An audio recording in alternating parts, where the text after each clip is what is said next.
सो good afternoon everybody, माई सेल्फ आचार्य विश्वेंद्र। आज आपसे स्पेसिफिक हीट के बारे में कुछ प्रॉब्लम्स डिस्कस करूंगा। So it's also called problem based on the calorimeter.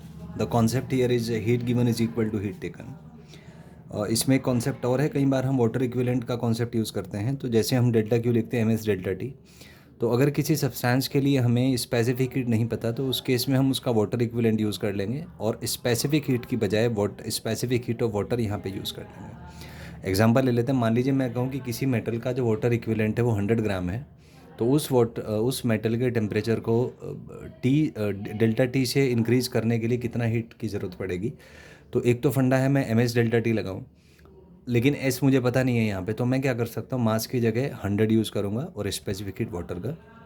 तो इस तरीके से मैं अपना डेल्टा क्यू कैलकुलेट कर पाऊँगा। नेक्स्ट इज़ वाटर इक्विवेलेंट का ऐसा यूनिट होता है kilogram, CGS unit is gram, dimensional formula M1L0T0। एक क्वेश्चन से हम स्टार्ट करेंगे। जैसे मान लीजिए आपको दिया हुआ है कि I set -30 gets converted into steam at 140, हमें हीट बताना है। तो क्या होगा, सबसे पहले आई सेट -30 है, वो कन्वर्ट होगा आई सेट 0 में, फिर आई सेट 0 कन्वर्ट होगा water at 0, water at 0 convert होगा water at 100, water at 100 convert होगा स्टीम एट 100 और स्टीम एट 100 कन्वर्ट होगा स्टीम एट 140 डिग्री। तो मान लीजिए delta Q1, delta Q2, delta Q3, delta Q4, delta Q5 heat है, तो नेट हीट सबके समेशन से आ जाएगा। अगर हम इसका temperature versus time graph draw करें तो ये पहले ऐसे आएगा, मतलब यहाँ से लीनियरली इंक्रीज़ करेगा, फिर कांस्टेंट, फिर इंक्रीज़ करेगा, फिर कांस्टेंट, फिर इंक्रीज़ करेगा। तो ये जो है ए से बी में हो रहा है कि आइस चेंजेस टेम्परेचर। आप देख सकते हैं कि इसका टेम्परेचर जो है वो चेंज हो रहा है यहाँ से यहाँ तक, ए से बी तक। बी से सी मेल्टिंग है, तो देख सकते हैं आपकी टेम्परेचर यहाँ पर कांस्टेंट है, 0 है। सी से डी में है वाटर चेंजेस टेम्परेचर, तो सी से डी में वाटर का टेम्परेचर चेंज हो रहा है 0 से 100। डी से ई में ये 100 हो गया, तो मतलब स्टीम बन रहा होगा यहाँ पे, so water gets converted into steam. और ई से एफ में temperature of steam increases from 100 to 140 degree centigrade. तो ये इसका ग्राफिकल एनालिसिस आपका आ जाएगा। Next question is 100 gram of ice at 0 degree centigrade is mixed with, first case is 10 gram water at 80, 100 gram, फिर 150। तीनों केस में हमें निकालना है equilibrium temperature, mass of water at equilibrium and mass of ice at equilibrium. तो इसमें हम पहले सॉल्व करेंगे कि डेल्टा क्यू मैक्स देखेंगे कि वाटर से मैक्सिमम हीट कितना निकल सकता है। तो वो आ जाएगा आपका MS डेल्टा टी, मास 10 है, स्पेसिफिक हीट 1 है और टेम्परेचर 80 से 0 जाएगा, तो डेल्टा टी में 80 ले लूँगा। तो यहाँ से ये सॉल्व होकर 800 कैलोरी आ जाएगा।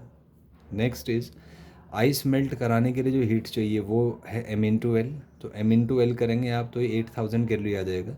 तो इसका मतलब वाटर से जो मैक्सिमम अवेलेबल हीट है वो कम है as compared to that required for melting. इसका मतलब कंप्लीट आइस मेल्ट नहीं होगा, इसका मतलब फाइनल टेम्परेचर 0 डिग्री होगा। और मास ऑफ वाटर एट इक्विलिब्रियम, तो ये पूरा का पूरा वाटर 0 डिग्री पे आ जाएगा, तो mass of water at equilibrium आ जाएगा आपका एक तो 10 तो इसका होगा और प्लस कुछ मास आइस का मेल्ट भी करेगा। तो मैं मान लेता हूँ कि मास आइस का जो मेल्ट हुआ वो M आइस मेल्ट है, तो टोटल हीट हमें मिला 800 कैलोरी। तो M ice melt into LF is equal to 800 calorie. तो यहाँ से आप सोल्व करेंगे तो ये आपका 10 ग्राम आ जाएगा। तो इसका मतलब है कि जो पूरा मास होगा वाटर का वो 20 ग्राम होगा। Third is mass of ice at equilibrium, तो ये आ जाएगा आपका 100 ग्राम, तो ये था, उसमें से 10 ग्राम मेल्ट हो गया, तो मतलब 90 ग्राम बचा होगा, यहाँ से आ जाएगा। नेक्स्ट पार्ट इज़ जब यहाँ से 100 ग्राम वाटर आपन ने लिया, तो जब 100 ग्राम वाटर लिया होगा तो उसमें जो है डेल्टा क्यू मैक्स जो निकलेगा वाटर से जो अवेलेबल है वो आपका आ जाएगा 8 किलो कैलोरी, और डेल्टा क्यू मेल्टिंग भी 8000 कैलोरी है। इसका मतलब कंप्लीट आइस आपका मेल्ट हो जाएगा।